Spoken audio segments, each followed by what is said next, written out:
जहां पूरी दुनिया जाने की कोशिश कर रही है वो है चांद। एक के बाद एक, अमेरिका हो या रूस, चीन हो या फिर अब भारत देश चांद पर जाना चाहता है। लेकिन आपने कभी सोचा है कि आखिर चंद्रमा की दुनिया कैसी है? चांद पर मिट्टी है या पत्थर, समुद्र है या नदियां, पहाड़ हैं या रेत के मैदान, पानी है या कुछ और? चांद की धरती पर एलियन है या इंसान? तो चलिए दोस्तों, अगले कुछ देर में ले चलते हैं आपको चांद की सैर पर। तो चलिए शुरू करते हैं अपने चांद के सफर को। धरती से चांद की दूरी लगभग 3,84,400 किलोमीटर है। पृथ्वी से चांद तक पहुंचने में सबसे कम समय 4 दिन अमेरिका को लगा है। वहीं अगर हम चंद्रयान के रास्ते से चांद पर जाते हैं तो लगभग 40 दिन का समय लगेगा। अगर यह मानकर चलें कि हम अमेरिकी स्पेस क्राफ्ट में बैठकर चांद पर जा रहे हैं तो हमें वहां पहुंचने में 4 दिन का समय लगेगा। 4 दिन बाद हम चांद की जमीन पर होंगे। चांद की जमीन पर उतरने के बाद जो हमें सबसे पहले दिखेगा वो है चांद की जमीन। आपको चांद की जमीन ऊबड़ खाबड़ नजर आएगी। चांद की जमीन पर हर तरफ आपको बड़े बड़े गड्ढे दिखाई देंगे। जब आप चांद की जमीन पर खड़े होकर ऊपर की ओर देखेंगे तो आपको हमारा खूबसूरत ग्रह पृथ्वी नजर आएगा, जिसमें आपको पृथ्वी साफ साफ अपने अक्ष पर घूर्णन करती हुई नजर आएगी, लेकिन आसमान में हमेशा उसकी स्थिरता बनाए रखेगी। अर्थात चांद पर खड़े होकर पृथ्वी को कई वर्षों से अगर हम निहारते रहे तो वह अपनी जगह से टस से मस नहीं होगी। चांद का गुरुत्व आकर्षण पृथ्वी के मुकाबले 6 गुना कम है, यानी चांद की जमीन पर जाने के बाद हमारा वजन 6 गुना कम हो जाएगा। यदि पृथ्वी पर आपका वजन 60 किलो है तो चांद की सरफेस पर आपका वजन केवल 10 किलो ही रह जाएगा। यानी चांद की जमीन पर उतरने के बाद आप अपने आप को काफी हल्का महसूस कर रहे होंगे। आप इधर उधर आसानी से उछल पाएंगे। इसी कारण नील आर्मस्ट्रॉन्ग जब चांद पर चल रहे थे तब उछल उछल कर चल रहे थे, क्योंकि दोस्तों चांद पर पृथ्वी की तरह चल पाना संभव नहीं है। चांद की सतह पर नील आर्मस्ट्रॉन्ग और उनके साथियों के कदमों के निशान आज भी मौजूद हैं, क्योंकि वहां पर हवा न होने की वजह से वह निशान मिटा नहीं है। फिर थोड़ा चलने के बाद जब आप चांद पर इधर उधर देखोगे तो आपको बहुत सारा कचरा पेपर, बहुत सारे क्षतिग्रस्त सैटेलाइट और बैग्स मिलेंगे। ये सारा कचरा हम इंसान ने ही फैलाया है। ये कचरा इतना ज्यादा है कि 5 ट्रक भर सकते हैं। चांद पर कचरा और ये पेपर अंतरिक्ष यात्रियों ने फेंके थे, जिसमें उनकी मानव मूत्र और उल्टियां हैं। अब आप चांद की जमीन पर खड़े हैं तो आपको सबसे ज्यादा खतरा आसमानी मौत का है। चांद का गुरुत्व आकर्षण कम होने की वजह से इसके पास कोई भी वायुमंडल मौजूद नहीं है।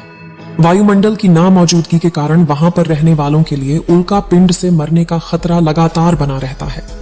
यानी आप चांद पर खड़े हैं और पता नहीं कब एक बड़ा पत्थर आसमान से गिरकर आएगा और आपकी मौत वहीं पर हो जाएगी। यही वजह है पृथ्वी से देखने पर जो चांद पर काले धब्बे दिखाई देते हैं, असल में वे धब्बे नहीं, गड्ढे हैं। जहां पर सूर्य की रोशनी नहीं पहुंच पाने की वजह से वो धब्बे नजर आते हैं।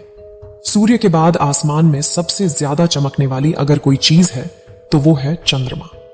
जब हम पृथ्वी से आसमान की तरफ देखते हैं तो हमें नीला दिखाई देता है, लेकिन जब चांद से आसमान की तरफ देखेंगे तो हमें नीला नहीं बल्कि काला दिखाई देगा। यानी आप जब भी ऊपर आसमान की तरफ देखेंगे तो आपको लगेगा कि आप काले आसमान की दुनिया में आ गए हैं। अब चांद पर खड़े होकर आप बहुत बोरिंग फील कर रहे हैं, और हम मजाक नहीं कर रहे। अमेरिकी अंतरिक्ष एजेंसी नासा ने वर्ल्ड रिकॉर्ड में अपना नाम दर्ज करवाते हुए चांद पर वाईफाई की सुविधा उपलब्ध करा दी है, जो कि 3 MBPS तक इंटरनेट स्पीड देता है। यानी आप आराम से चांद पर इंटरनेट चलाकर अपना एंटरटेनमेंट कर सकते हैं। अब आपका मन कर रहा है इंटरनेट तो बहुत हुआ, अब चांद से मैं पृथ्वी पर अपने घर फोन करके बात करता हूं। आपने फोन मिलाया, फोन लग भी गया, लेकिन ये क्या, आप बोल रहे हैं लेकिन आपकी आवाज मुंह से बाहर नहीं आ रही है।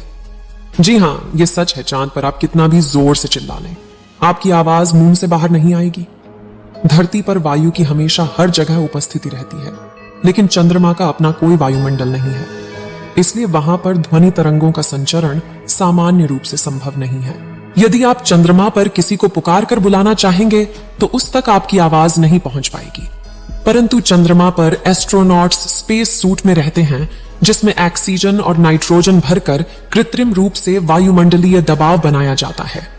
इसलिए वे सूट में बात कर सकते हैं और उसमें लगे माइक्रोफोन की मदद से किसी अन्य व्यक्ति तक भी अपनी बात पहुंचा सकते हैं। इस तरह से चंद्रमा पर टेलीफोन के काम करने में तो कोई समस्या नहीं है, लेकिन आपको ध्वनि को अपने मुंह से माइक्रोफोन तक पहुंचाने के लिए किसी माध्यम जैसे वायु की आवश्यकता पड़ेगी, जो कि इस स्पेस सूट में ही संभव है। भविष्य में अगर चांद पर इंसानी बस्ती बनती है तो यह संभव है कि टेलीफोन से चांद पर बात की जा सकती है, लेकिन चंद्रमा से पृथ्वी तक सिग्नल पहुंचने में लगभग 1.27 सेकंड का समय लगता है। इसलिए पृथ्वी से संपर्क के दौरान आपको रुक रुक कर बात करनी पड़ेगी। अब चांद पर हमको रहना है, तो अब बात करते हैं चांद पर दिन और रात के बारे में। चांद को पृथ्वी का एक चक्कर लगाने में 27.3 दिन लग जाते हैं और अपने अक्ष पर भी एक चक्कर लगाने में इतना ही टाइम लगता है। यही वजह है कि चांद पर हमें एक बार में एक भाग ही दिखता है, दूसरा भाग छिपा रहता है। वहीं चांद पर एक दिन करीब 14 दिन का होता है। रात भी इतनी ही लंबी होती है, यानी चांद की सतह पर मौजूद वस्तुओं पर रात और दिन का बहुत ज्यादा असर होता है।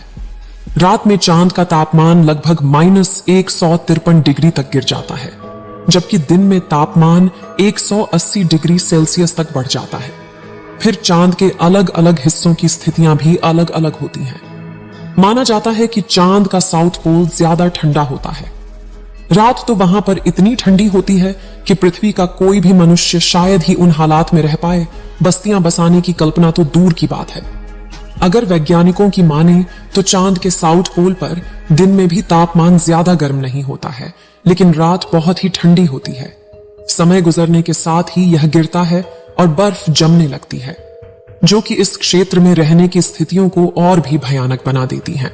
इन्हीं भयानक स्थितियों के चलते चांद पर अब तक जितने भी मिशन गए हैं वो सब उत्तरी इलाकों में किए गए हैं। रात में हमें जो चांद चमकता हुआ नजर आता है, लेकिन आपको जानकर काफी हैरानी होगी कि चांद की अपनी खुद की कोई रोशनी नहीं है। जो चांद पर रोशनी नजर आती है वो सूरज से आने वाली रोशनी का रिफ्लेक्शन है। यानी हमें सूरज रोशनी देना बंद कर दे तो चांद हमें कभी नजर नहीं आएगा। चांद पृथ्वी के चारों तरफ घूमते वक्त अपना एक ही हिस्सा पृथ्वी के सामने रखने के कारण चांद का दूसरा हिस्सा आज तक पृथ्वी के किसी भी मनुष्य ने नहीं देखा है। दोस्तों, चांद पर मौसम नहीं पाए जाते हैं, क्योंकि परिक्रमा के दौरान चांद अपनी धुरी पर सिर्फ 1.54 डिग्री तक तिरछा होता है, जबकि पृथ्वी 23.44 डिग्री तक झुकी होती है। चांद के ध्रुवों पर कई ऐसे इलाके हैं जहां कभी सूरज की रोशनी पहुंच ही नहीं पाती है।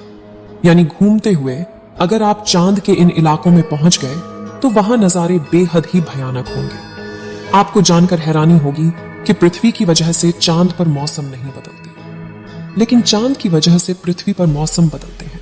अब अगर आपका चांद की दुनिया का सफर कंप्लीट हो गया हो तो आप अपनी स्पेस क्राफ्ट में बैठ जाएं और उसके बाद धरती पर आने के लिए रवाना हो जाएं।